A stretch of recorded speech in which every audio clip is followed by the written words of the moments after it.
Nah, anak-anak, kita sudah membuat atau mengisi kolom neraca saldo sama penyesuaian ya. Nah, selanjutnya kita isi yaitu neraca saldo setelah penyesuaian ya. Nah, caranya begini. Kita harus menyesuaikan saldo yang berasal dari neraca saldo dan jurnal penyesuaian ini ya. Jadi dari dua kolom ini. Asalnya untuk mengisi neraca saldo setelah penyesuaian. Nah, untuk yang pertama kita isi sesuai dengan urutannya yaitu kas ya. Ini. Ya.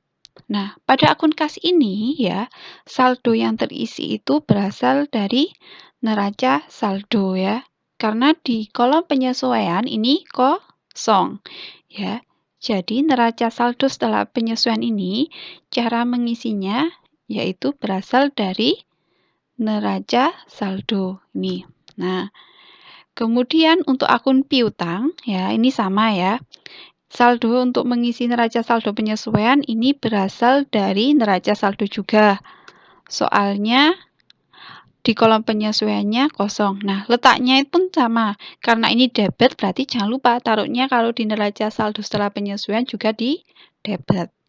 Nah, kita lanjut ke akun yang ketiga. Nah, pada akun yang ketiga, ya, di sini di neraca saldo sebelah debit ada jumlahnya yaitu 1.800.000.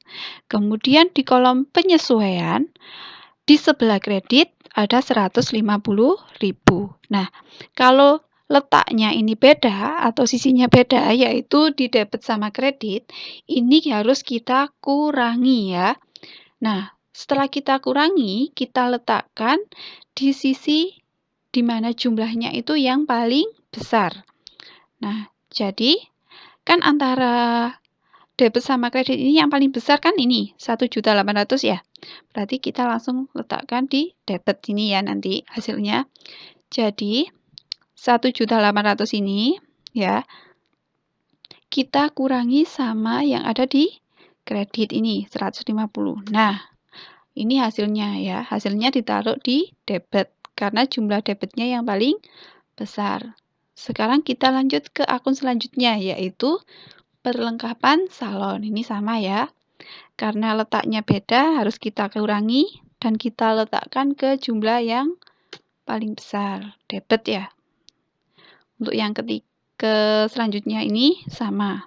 Kita kurangi juga. Nah, kemudian untuk peralatan ini hanya ada di neraca saldo ya. Untuk penyesuaiannya kosong berarti neraca saldo setelah penyesuaiannya berasal dari neraca saldo. Karena letaknya di debit, berarti ini neraca saldo setelah penyesuaiannya juga di debit. Selanjutnya, utang usaha ini. Terus modal, karena di kolom penyesuaiannya kosong semua ya, langsung kita isi ya. Di kredit, sesuai dengan letaknya yang ada di neraca saldo. Kemudian, prive ini sama ya. Di kolom penyesuaiannya nggak ada, berarti langsung kita masukkan yang ada di neraca saldo, yaitu sebelah debit 300.000. Kemudian ini pendapatan juga sama, di kolom penyesuaian nggak ada. Beban gaji ini ya, di sini untuk kolom penyesuaiannya kan nggak ada, berarti langsung kita masukkan dari neraca saldo. Ini jumlah ya, jumlah tidak perlu dimasukkan ke neraca saldo setelah penyesuaian ya, ingat-ingat. Terus kita lanjut ke beban perlengkapan salon, yaitu di sebelah debit, ini ya 250.000. Nah, kemudian beban perlengkapan salon, beban perlengkapan kantor. Kemudian beban penyusutan, ini sama langsung ya. Kita masukkan sesuai dengan sisi sebelah debit kreditnya. Karena cuma ada di satu kolom, yaitu di kolom penyesuaian. Nah, kalau sudah seperti ini, kita jumlah ya. Yang debit kita jumlah semua, yang kredit juga kita jumlah semua. Nanti jumlahnya juga sama, harus seimbang atau balance.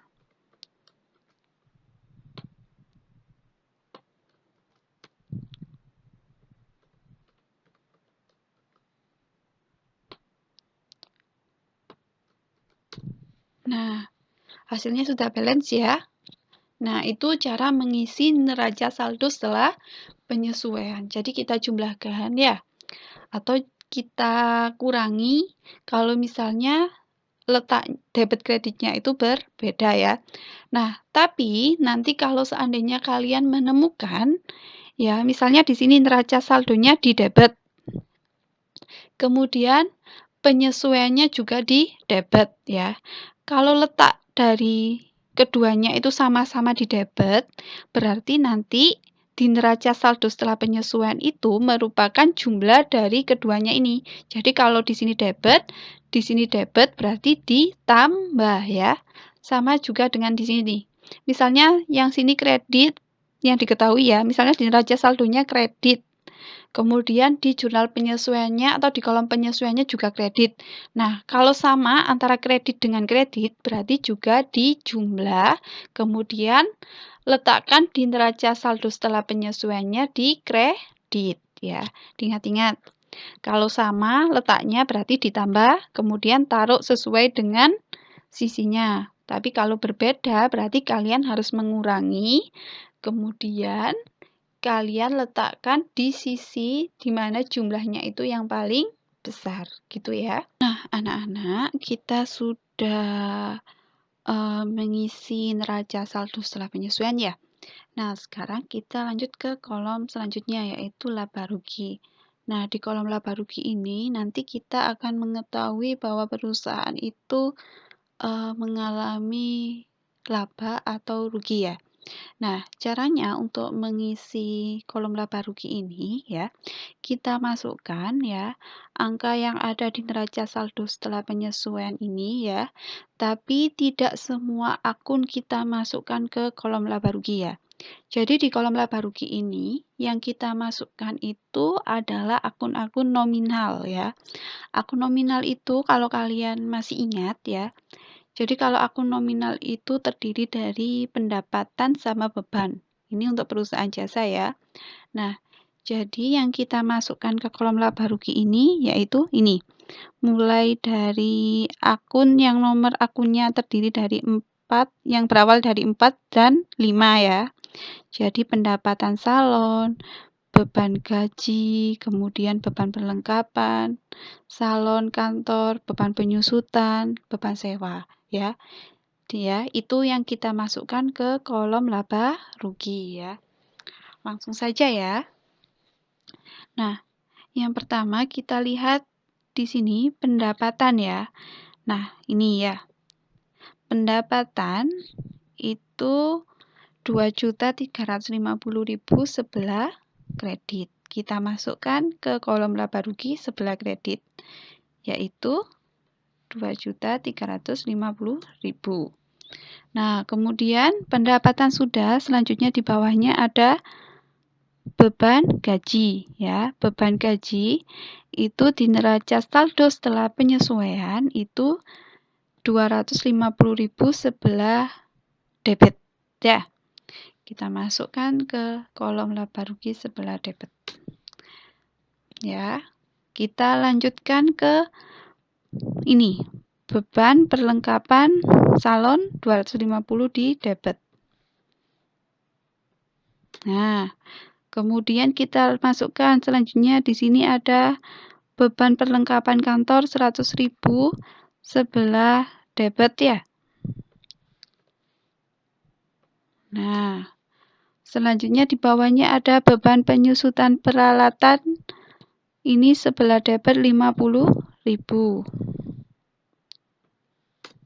Nah, ini juga sudah. Kemudian kita masukkan lagi yang terakhir ini ya, beban sewa, yaitu 150.000 sebelah debit. Nah, seperti ini ya. Nah, kalau sudah itu kita jumlah debitnya ini ya. Jadi debitnya kita jumlah. Kemudian kreditnya juga sama, kita jumlah.